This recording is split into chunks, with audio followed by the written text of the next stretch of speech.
Sou Cláudia Weiman. E eu sou Júlia Sajorato. Essa é a história do Conselho Indigenista Missionário, o CIMISUL, e sua contribuição para a resistência de mais de 60 mil indígenas da região sul do Brasil e uma parte da região sudeste. Você sabia que se somam mais de 20 povos indígenas vivendo nas cidades e nas aldeias dessas regiões? A defesa da terra é a principal raiz de luta dos povos indígenas. Com ela vem a resistência por moradia, saúde de qualidade, fortalecimento cultural, geração de renda nos espaços de economia solidária e apoio e acesso às universidades. O Conselho Indigenista Missionário nasceu no ano de 1972, com base nos princípios de valorização dos conhecimentos dos povos tradicionais, respeito à pluralidade e autodeterminação.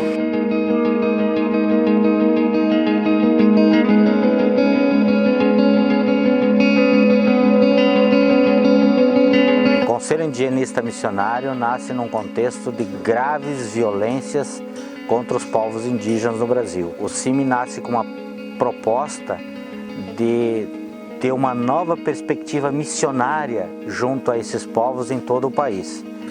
E essa perspectiva trazia como objetivos fundamentais a defesa da vida desses povos que vinha sendo gravemente atingida, a defesa de seus direitos fundamentais a viver nos seus territórios e que esses povos pudessem, ao longo da história, serem protagonistas nas suas trajetórias de vida e perspectiva de futuro, no respeito às diferenças étnicas e culturais.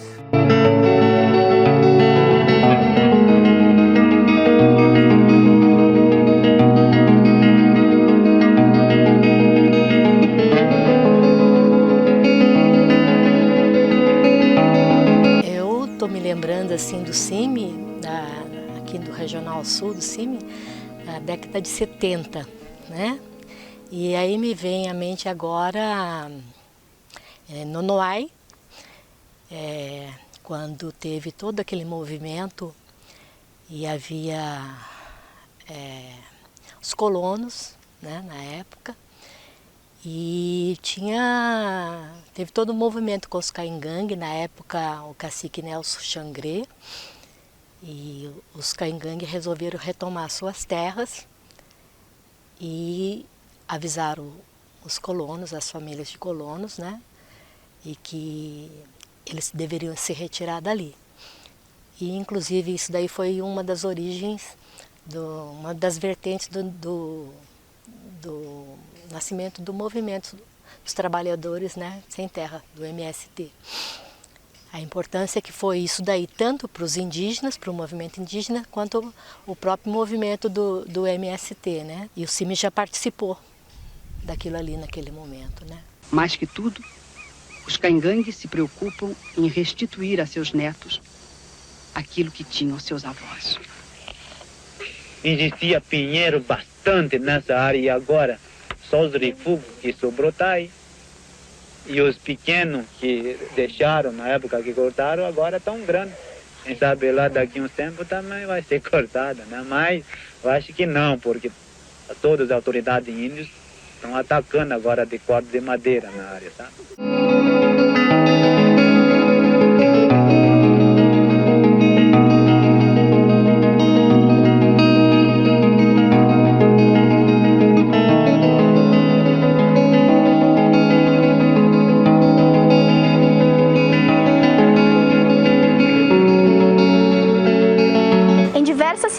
Há presença indígena.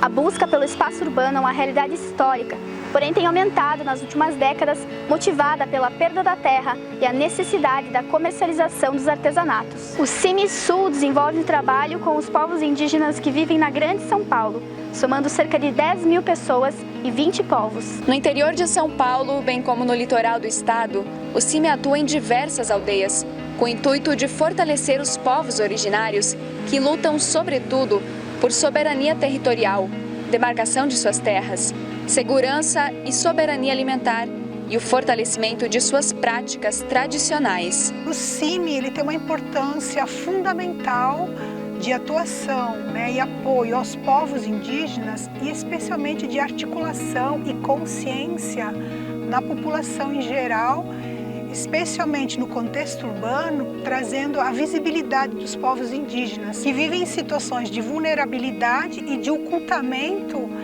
de sua condição indígena por medo da discriminação, por medo de não conseguir um emprego, de conseguir um lugar num bairro melhor para se viver, porque a maioria dos povos indígenas que vivem, especialmente os da realidade de São Paulo, acabam vivendo nas periferias. Então, assim, o CIMI, nestes anos de atuação, ele tem essa característica do apoio, de garantir também que os povos possam viver em seus territórios, mas também aos que hoje vivem na cidade poderem se reconhecer e dizer de seus costumes e de sua vida na cidade. A população indígena que vive em aldeias nos estados do Rio Grande do Sul, Santa Catarina, Paraná, São Paulo e Rio de Janeiro é de aproximadamente 54.800 pessoas. São ao todo 249 terras indígenas. Diversas terras indígenas são compostas por mais de uma aldeia e em muitas delas habitam 2 ou mais povos. Nessas terras vivem os povos Caingangue, 41.839 pessoas, Guarani, 10.262 pessoas, Xoclém, 2.073 pessoas, Terena, 499 pessoas, Charrua, cerca de 90 pessoas e Xetá, 98 pessoas. Pinheiro, bastante pinheiro e tudo eles comeram nossos pinheiros e estão alegando a nossa terra para nós. Botavam fogo na casinha, botavam fogo na casinha, os brancos, os machados, todas as coisas que eles tinham, eles se obrigavam a ir embora para não morrer. Os índios têm outro pensar. Os índios vão trabalhar para lá e para cá. Eu gosto de trabalhar de trança, né? Então eu ia para lá, porque eu não tinha terra, como é que eu vou ficar quieto aí? Eu tenho muita família, eu tinha, mas pouco tempo minha família morreu. O branco que queria brigar com minha família estão trabalhando, né? Qualquer coisinha eu disse, eu vou me embora daqui. Aí Nardo veio e disse para mim, não, tu não vai, porque aqui é a tua terra. Tu já foi, nós vimos já para Brasília, ele disse para mim. Daqui mais adiante eu vou chegar de volta. Ela disse, tá, tua terra está esperando você. Não foi. Que nem quando o CIMI apareceu aqui, a gente era criança, bem dizer, né? Era novo ainda. Quando o CIMI veio, que até então a gente só sabia que a comunidade tinha perdido as terras que o colonizador Lúcio Rosa vendeu, né? Sempre com o apoio do Estado, né? Para colonizar, né? Onde os índios foram torturados, foram massacrados, foram excluídos. E os índios não desistiram, né? O CIMI veio e orientou a população indígena, o povo indígena, para se organizar, para lutar da recuperação das terras, né? É necessário garantir a sustentabilidade aos povos indígenas, também a autonomia. O CIMI defende que os indígenas sejam sujeitos de suas ações. A presença dos missionários é solidária e transitória. Para isso, o CIMI apoia processos de organização própria.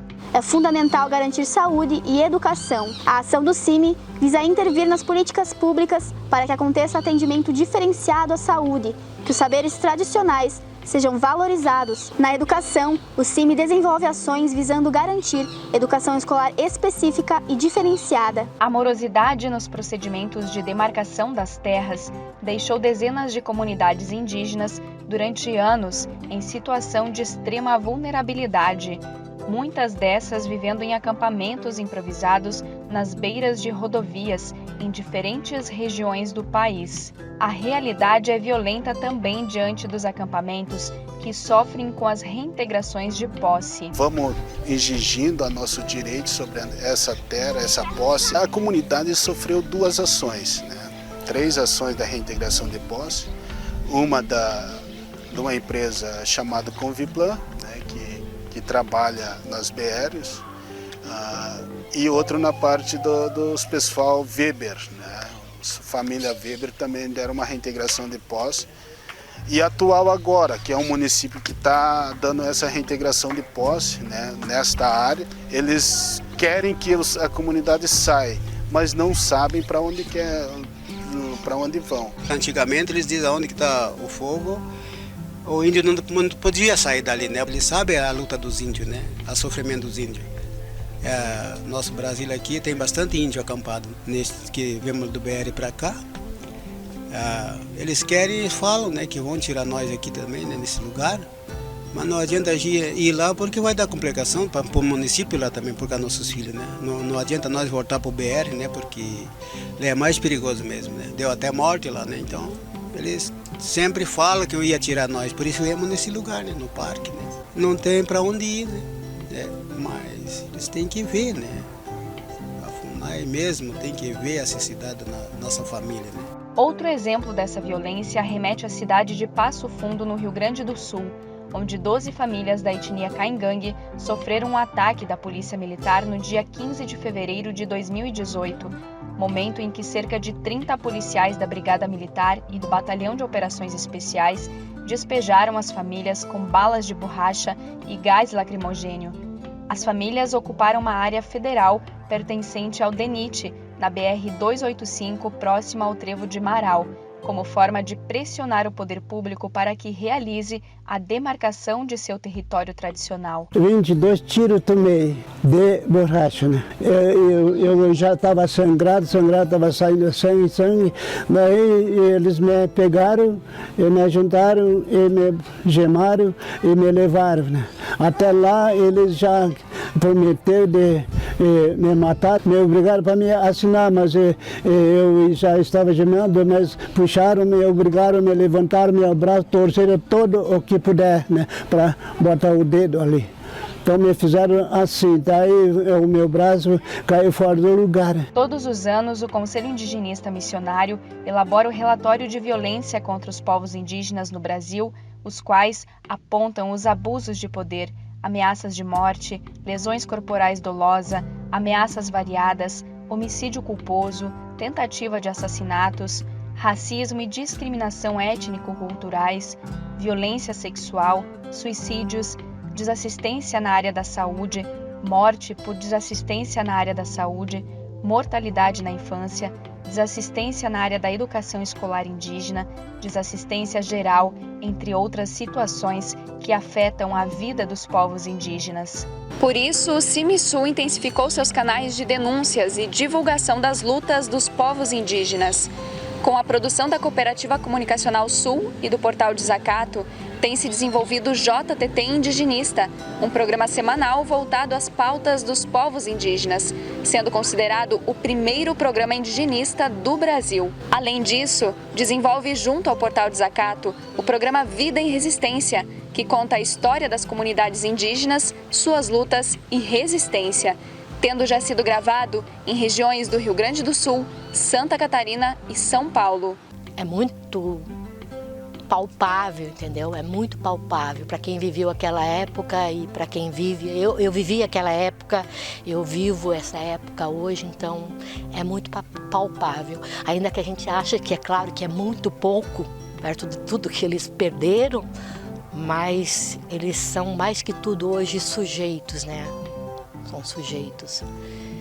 E acho que não é à toa também, por outro lado, que o movimento ruralista está com as garras, né, do jeito que está, contra o movimento indígena e contra o próprio CIMI, porque sabe também da força que o CIMI representa para os povos indígenas. Eu entrei para o CIMI na década de 70, eu vi a situação toda dos povos indígenas naquela época, e mesmo a nossa sociedade, a informação que ela tem hoje sobre a realidade dos povos indígenas, naquela época se desconhecia.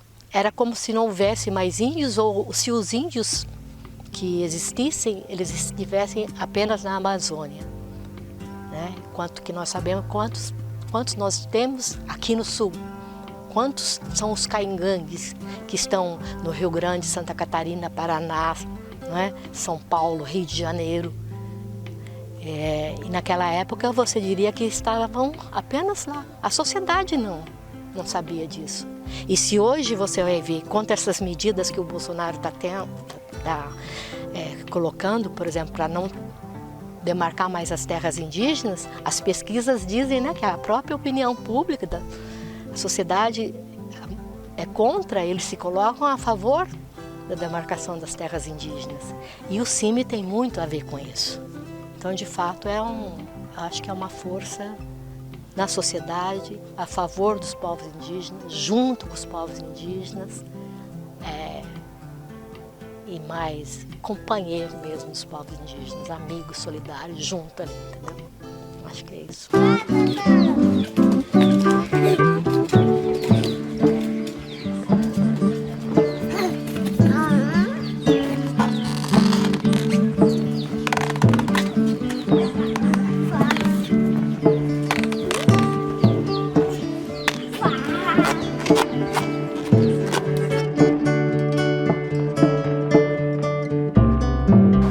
Precisa seguir construindo redes e alianças para fortalecer a luta dos povos indígenas em defesa de seus direitos, de suas vidas e seus projetos de futuro. Cada projeto incentivado é um abraço à vida dos verdadeiros donos das terras, os povos originários. Nós estamos juntas. Nós estamos. E você?